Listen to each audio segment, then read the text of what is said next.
Friends, my name is Narendra Bhutani और आप सब देख रहे हैं पंजाब केसरी और नवोदय टाइम्स। सो आज बहुत ही इंटरेस्टिंग लोग आज मेरे साथ में हैं जिनसे आपकी मुलाकात करवा देता हूं। So please welcome Sai, Tanvi and हमारे Chinmay sir. Most welcome to the show. Thank you so much. So सबसे पहले मैं शुरुआत करूंगा, ये मायरी वर्ड सुन के ना मेरे को यूफोरिया का जो सॉन्ग है इतना फेमस, इतना प्यारा, मेरे को उसकी याद आ जाती है। तो आपकी क्या मेमोरीज हैं Mayri? How could you relate with that word, because उसका जो मीनिंग है वो मदर से रिलेटेड है, right? And that's beautifully explain through your series I think कि मदर का कैरेक्टर क्या कर सकता है। So I would like to ask you कि आपके हिसाब से उसका मतलब क्या है? देखिए, born in 80s raised in 90s वाले जो हैं उनके लिए Mayri euphoria was very very special. तो ये गाना जब ये मुझे पता चला कि शो का नाम मायरी है तो मैं बड़ी खुश हो गई। मैंने कहा यार ये बिल्कुल वहीं जाके हिट करता है कॉर्ड के मायरी हो। तो ये शो जो है, जैसे आपने कहा नाम है मायरी, तो एक माँ की जर्नी है, एक माँ का स्ट्रगल है कि जब जस्टिस नहीं मिलता तो एक माँ जो एक ऑर्डिनरी औरत है, एक हाउसवाइफ है, करियर वूमन है, जो लेकिन जो अपने हाथ में जो है चीज़ें लेती है और कहती है कि नहीं, अब मुझे जस्टिस मैं खुद अपने ढूंढूंगी या खुद दिलाने की कोशिश करूँगी। और क्या होता है, I guess that's the whole journey of Mayri where I see it from. According to you? मेरे लिए तो ये काफ़ी स्पेशल रहा है ये शो। एंड आई थिंक ये बहुत, मतलब ये माँ का सिर्फ प्यार नहीं है, ये स्टोरी अपनी बेटी के इंसाफ के लिए माँ का संघर्ष भी है। आज तक हमने माँ का प्यार देखा है, अब माँ की जिद देखेंगे। बहुत डेप्थ थी इसके अंदर। डेफिनेटली हम देखना चाहेंगे वो डेप्थ। सर आपके अकॉर्डिंग? मतलब हम लोग जब शूट कर रहे थे तो मैं लगातार सचिन से ये सवाल पूछता था, शो का नाम क्या है? क्योंकि तब नाम ही वॉज, मतलब उनका तय नहीं हुआ था कि यही नाम रखना है। But the moment he told me कि शो का नाम माहिरी है, तो मुझे ऐसे लगा कि इससे ज़्यादा एप्ट नाम दूसरा इस शो के लिए कोई भी और नहीं हो सकता। As you said, euphoria, we belong to the same generation. जब हम कॉलेज में थे, या आई थिंक कॉलेज में थे, तब यूफोरिया का ये गाना आया था। आज भी मैं, मेरी बीवी, हम ये गाना सुनते हैं। सो दैट वर्ड, वो मायरी वर्ड पहली बार मैंने उस गाने में ही सुना। Exactly, और सो वो उस तरह से हिट करता है आपको। एंड इस शो के लिए इससे ज़्यादा बढ़िया टाइटल और कोई नहीं हो सकता। आपने वो सुना था सॉन्ग मायरी? एक्चुअली नहीं। ये है जेनजीज हमारे। जी। So वो डेप्थ पर मैं अब सुनूंगी जरूर। सबसे पहले मैं वो गाना सुनूंगी। ब्यूटीफुल सॉन्ग, मतलब आपको एक अलग ही जोन में लेके जाएगा ये song. And I am damn sure कि आप अपने शो से तो प्यार करोगे, बट उस गाने से इक्वली प्यार करोगे। एंड अच्छा, आपके सीरीज के अंदर आप दोनों का जो रिलेशन है माँ बेटी का, उनको मैं अगर रिलेट करूं आपके पर्सनल रिलेशन से, आपकी मदर से या आपकी डॉटर से, आपके बच्चों से, सो वो किस तरह का है? सेम है या अलग है? या मतलब अगर आप थोड़ा सा मुझे उस पर लाइट डालेंगे। हाँ, अगर आपका अपना बच्चा है, अगर उस सिचुएशन में होता तो आप क्या क्या कर लेते as a person, as a human being? तो पहली बात तो एक बार आप माँ बन जाते हो ना, तो आप जिंदगी भर के लिए माँ हो। मतलब आपका बच्चा चाहे 100 साल का भी हो जाए, फिर भी आप उस बच्चे की माँ हो। तो एक ना टोन में ही और आपके बिहेवियर में चेंज हो जाता है। तो आप जब छोटे, आपसे जो उम्र में छोटे बच्चे जैसे होते हैं, जैसे ये भी बच्ची है, तो आपका एक तरीके से आप बात करते हो उनसे। तो ये एज अ मदर आप में परिवर्तन आता ही है। फिर आप जब रोल करते हो एक माँ का, तो ऑनेस्टली स्पीकिंग ना, वो बहुत आपके दिल के पास होता है, क्योंकि आपको ऐसा लगता है ये सबसे प्योर इमोशन है ज़िंदगी का। मेरे बच्चे के साथ मेरा जो रिश्ता है वो सबसे इंटेंस और सबसे इम्पॉर्टेंट है मेरे लिए इस दुनिया में।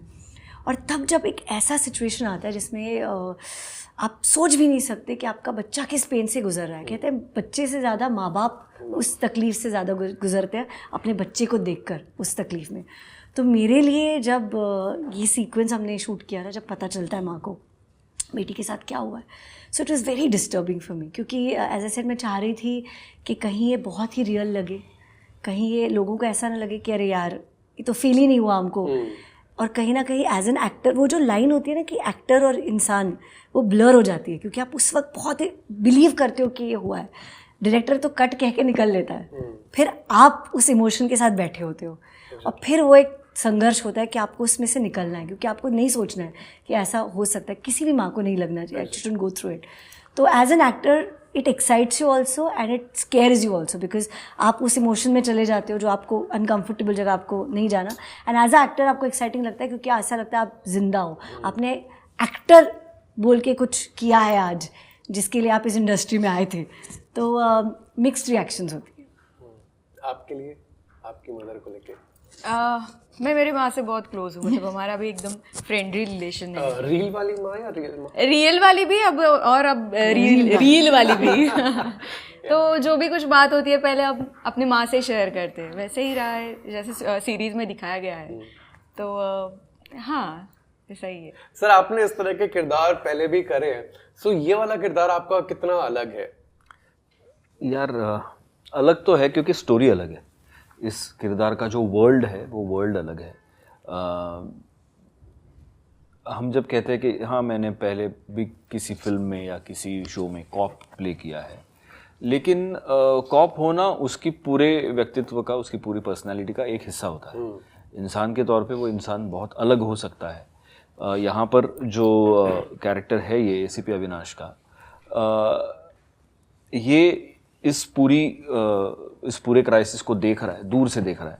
ही is not a part of the family but he wants to help the family. वो बहुत सेंसिटिव है उसके प्रति, लेकिन एज अ पर्सन जब बात करता है तो उसके बातों में बड़ा ह्यूमर है, बड़ा सार्केज़म है।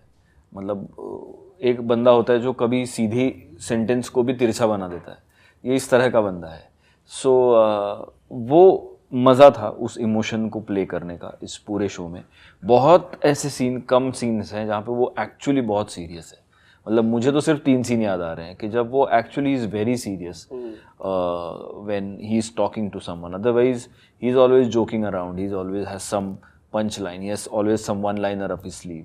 तो वो उस तरह का कैरेक्टर करना, लग सकता है उसको देख के कि शायद ये बंदा अपने काम के बारे में सीरियस नहीं है, लेकिन he is dead serious about his work. So that was the interesting part of this, playing this role. What was the preparation for this particular character? मतलब उसको आपने कैसे अलग बनाया और उससे, मतलब अगर मैं देखूँ तो मुझे पुराने जो आपके कैरेक्टर्स है, सिमिलर जो कैरेक्टर्स है, उससे अलग क्या एलिमेंट है जो बना रहा है इसको? मैंने जैसे कहा कि उसका ह्यूमर उसको अलग बनाता है। और प्रिपरेशन का देखिए, मैं तो आपको एक पन्ना पढ़ के सुना सकता हूँ कि मैंने कैसे उसको तैयार किया, but for me the preparation, always preparation starts with the director and ends with the director, because जो डायरेक्टर की दिशा है, बिकॉज दिशा दिखाना उनका काम है, उस पे आप चलते हो। कुछ रोल्स होते हैं जिनके लिए आपको बहुत ज़्यादा प्रिपेयर करना पड़ता है in terms of language, in terms of understanding. Very honestly ये रोल वैसा नहीं है, लेकिन ये रोल ऐसा है कि जब एक्शन होता है और जब कट होता है, उसके बीच में आपको 1000% वहाँ पे रहना है, क्योंकि कई बार तो वो सिर्फ सुन रहा है, वो बोल ही नहीं रहा। मतलब there is one very important scene with Sai where he is just standing in that scene, is not doing anything. वो सिर्फ सुन रहा है कि हो क्या रहा है, इनके और एक और किरदार के बीच में बात हो रही है, and he is just standing. But so if मेरा एक भी क्लोज लगता है उस सीन का, तो लगना चाहिए कि भाई ये 110% कॉन्सेंट्रेशन से सुन रहा है कि हो क्या रहा है, क्योंकि उसके ही फिर परिणाम आगे दिखते हैं आपको शो में। एंड आई थिंक मतलब सिर्फ डायलॉग्स फुल एक्टिंग नहीं होती, जब आपका डायलॉग नहीं है तब आप क्या कर रहे हो, तब आपके क्या एक्सप्रेशंस है, आप कितने गौर से उस चीज को अपने अंदर ले रहे हो, that is the main part of acting, right? And वो कहीं ना एक मैजिक होता है। देखो, राइटर एक तरीके से लिख देता है, जब वो एक्टर आके उसको परफॉर्म करने लग जाता है तो उसमें एक फैक्टर ऑलरेडी आने लग जाता है जो एक्टर को भी कई बार नहीं पता होता। वो करते करते करते वो, जैसे उन्होंने कहा कि वो सुर पकड़ में आता है, एकदम से लगता है यार ये करते हैं, डायरेक्टर को भी लगता है यार ये अच्छा लग रहा है, ऐसा कुछ इस तरीके से इसे ले चलते हैं। तो I guess that's the beauty of acting. मैं अगला सवाल आप ही से ही करता हूँ, आपको कितना इस चीज का फायदा हुआ है, या फिर कुछ नुकसान हुआ है? मतलब एक होता है ना कि हाँ एक नेपोटिज्म वाला वो भी चलता है इंडस्ट्री में हल्का सा, ठीक है, सो या फिर आपकी पर्सनल ग्रोथ, क्योंकि आप उसी एनवायरनमेंट में पैदा हुए हो, राइट? सो उसमें आपको क्या हेल्प मिली एज अ ग्रोथ करने में? उस पे अगर आप कुछ मुझे तो लगता है फ़ायदा ही होता है, क्योंकि आपको एक सीरियसनेस टुवर्ड्स दिस क्राफ्ट बहुत बचपन में ही सिखाया जाता है। आपको ये बताया जाता है कि यहाँ पे आप एंजॉय कर रहे हैं, मतलब टाइम पास करने नहीं जा रहे हो, आप किसी के पैसे लगे हुए हैं, उसको आप बहुत सीरियसली लोगे, आप बहुत शिद्दत से मेहनत करोगे, 100% नहीं, आपका 1000% दोगे और आप आओगे। तो ये चीज़ आपको इनहेरेंटली बचपन से ही इनग्रेन की जाती है घर से ही। तो आप बहुत सीरियसली इस चीज़ को लेते हो। कई बार आपसे इनफैक्ट ज़्यादा उम्मीद की जाती है कि आप इंडस्ट्री से हो तो आप इस चीज़ को ज़्यादा समझोगे और घर से सीख के आओगे। So the family that I come from, my parents were very strict about it. In fact मुझे एक किस्सा याद है, मैंने पहला जो शो कर रही थी मैं सारा आकाश, तो मुझे याद है मैं एक बार मेरे 12 घंटे ख़त्म हो गए थे, तो मैंने कहा था कि मैं अब शूटिंग नहीं करूँगी, मैं थक गई हूँ और मैं घर चली आई। तो मेरे पिताजी ने कहा पर आज तो उनका फ़ोन आया था कि वो कह रहे थे ज़्यादा देर शूट करी। मैं कह रही मेरे 12 घंटे तो हो गए एंड मैं वापस आ गई। तो मेरे पिताजी ने कहा how could you do that, पूरा यूनिट वेट कर रहा था, कोई क्राइसिस सिचुएशन थी, आप घर कैसे आ गए? And I was बेयरली 19-20। तो मैंने कहा नहीं, लेकिन मुझे लगा इसे आप अभी फ़ोन करेंगे, सबको सॉरी बोलेंगे और बोलेंगे कि I am so sorry, I will compensate tomorrow, वरना आप कल से शूटिंग नहीं जाओगे। And I still remember that I called up everyone, all my HOPs and said, I'm very sorry, I shall not do this again. And they were like, no, ma'am, it's okay. आपने कहा नहीं, sorry sir, मेरी गलती हो गई, there was a problem, I should have understood. और उस दिन से my father taught me there are few things that you have to remember and you have to follow those. So I guess industry से आके I feel it's always, and which is what I think we will teach our children, that if you have to be much more responsible, because आप इस industry से आते हो, आपको और लोगों ने देखना चाहिए और समझना चाहिए कि there are ethics and principles that need to be followed. ऐसा आपकी बेटी ने कभी सेट पे तो नहीं करा था, मतलब मैं जा रही हूँ मेरा तो हो गया? नहीं, ये तो बहुत ही शी इज़ अ डार्लिंग, मतलब मैं सारे एक्टर्स ही बहुत ही ब्रिलियंट है इसमें, but she is a sweet heart. And ये चीजें शायद हमारी इंडस्ट्री के अंदर सबको सीखनी चाहिए एंड बहुत इंपॉर्टेंट होती है, बिकॉज इतना कुछ बैकग्राउंड में लगा होता है ना, बट उससे हमें फर्क नहीं पड़ता, हम तो अपना काम करके आ जाते हैं, राइट? सो मैं आपके पास आता हूँ, आपका कास्टिंग प्रोसेस क्या था फॉर दिस सीरीज? मुझे कॉल आया था डायरेक्टली प्रोडक्शन से कि ऐसे ऐसे सीरीज़ आ रही है, आर यू इंटरेस्टेड? तो फर्स्ट थॉट तो मेरा ये था कि अच्छा, इस लड़की का काम करना है, ये काफ़ी चैलेंजिंग लग रहा है, कितना मैं कर पाऊँगी ये मुझे पता नहीं था। तो मैंने बोला कि हाँ ठीक है, ऑडिशन देके तो देखती हूँ, बाद में देख लेंगे, अगर सिलेक्ट हो गई तो। और मैं हो गई select.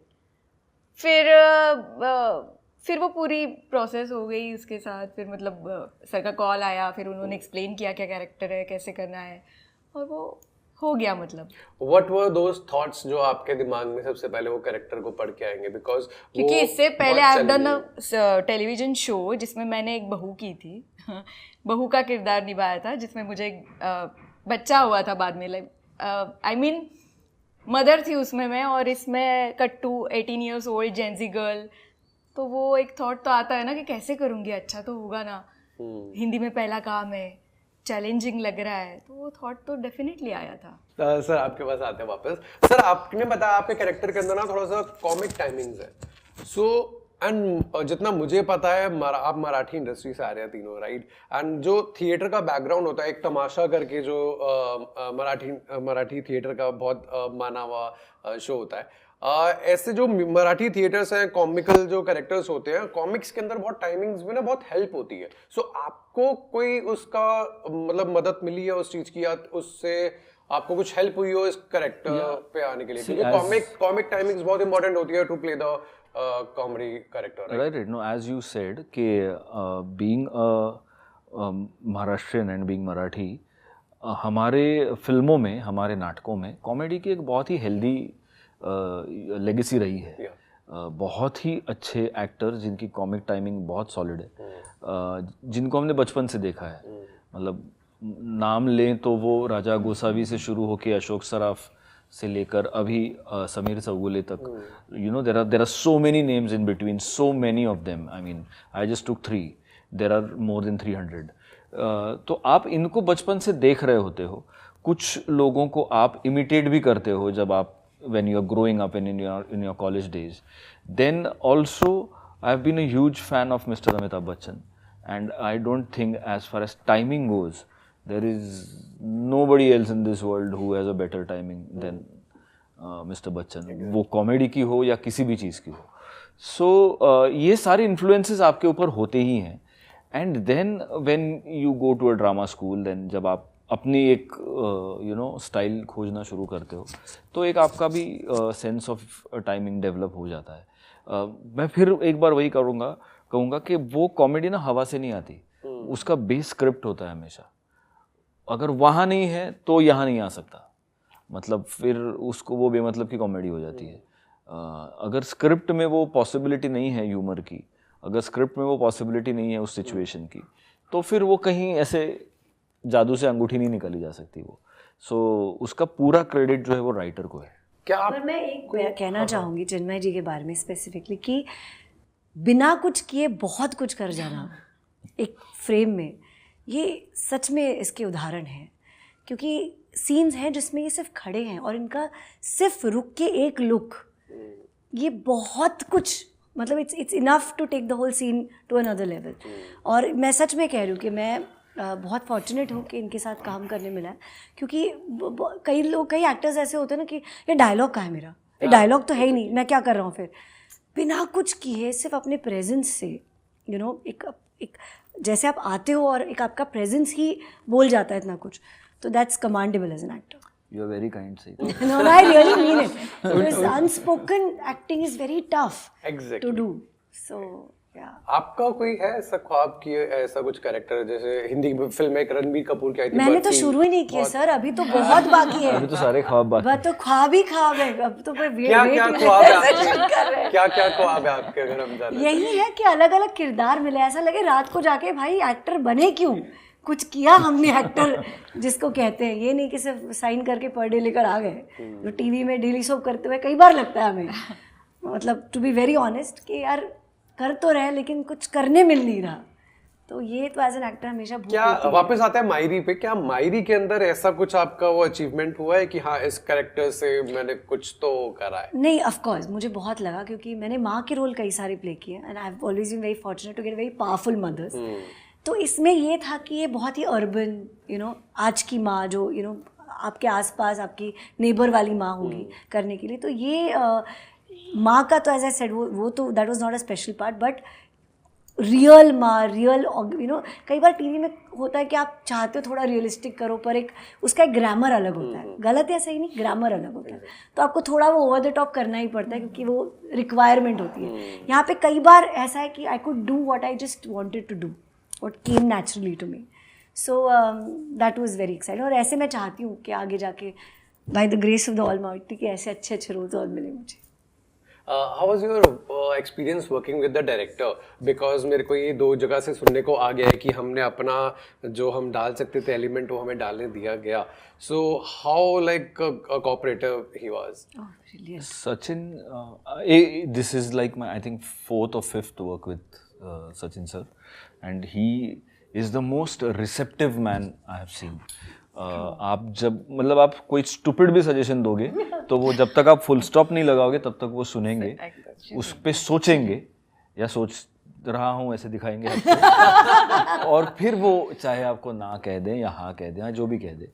So he as a person बहुत ठहराव है उनके अंदर और वो ठहराव उनके काम में भी दिखता है. उनके सेट पे आपको कभी कोई शोर शराबा नज़र नहीं आएगा, कोई मतलब बहुत क्योटिक सिचुएशंस होती हैं, कई बार आउटडोर होता है, भाग दौड़ होती है, बारिश आ रही है, शिफ्ट ख़त्म हो रही है, सब हो रहा है, लेकिन he is the most calm person that I have seen. और because he is also the writer, nobody knows the script better than him. तो आपको अगर कोई भी सवाल है स्क्रिप्ट को लेकर, आपके कैरेक्टर को लेकर, किसी लाइन को लेकर, तो he is the best person to go to and I always do that. मतलब अगर कभी कभी क्योंकि ख़ास तौर पे शो में आप एपिसोड नंबर 6 का सीन पहले शूट कर रहे हो और आपको एग्जैक्टली पता नहीं है कि एपिसोड नंबर 5 का आखिरी सीन क्या था. सो ऐसे में if you go to him, उनको हमेशा पता होता है कि अच्छा ये था, यहाँ से यहाँ आ रहे हो इसलिए ऐसा है. सो वो जो एक गाइडिंग स्टार है ना, नॉर्थ स्टार की तरह, he is like that. No, and one more thing, मुझे याद है मैंने एक सीन किया था जो मुझे लगा ऐसा होना चाहिए, तो मैंने वो किया and Sachin came to me and he said it was very nice, लेकिन अब ऐसा करते हैं सीन एंड ऐसे नहीं सचिन, बट मुझे ऐसा लगता है ये इसे नहीं, वो ठीक है लेकिन मुझे ऐसा लगता है इसे आप ऐसे करो. And obviously the director is the captain of the ship. और फिर मैंने उन्होंने जैसे वो चाह रहे थे वैसे मैंने किया एंड बिलीव मी, जब मैंने वो मॉनिटर पे देखा ऐसे Sachin you are absolutely bang on, ये ऐसा ही होना चाहिए था. आई एम सो ग्लैड कि आपने जैसे बोला, मैं मैंने कोशिश की कि मैं वो कर पाऊँ। क्योंकि उनके एक विजन में होता है कि हाँ मुझे ऐसा चाहिए, right? क्योंकि एक्टर का क्या होता है ना, एक्टर सिर्फ अपने बारे में सोच रहा है, मैं ये, बाकी वो कुछ नहीं सोच रहा। Director is thinking of everything in totality. जितने एक्टर्स डायरेक्टर का सुनना शुरू कर देंगे वो फायदे में रहेंगे। सच है। I am a directors actor. Thank you so much, thank you so much.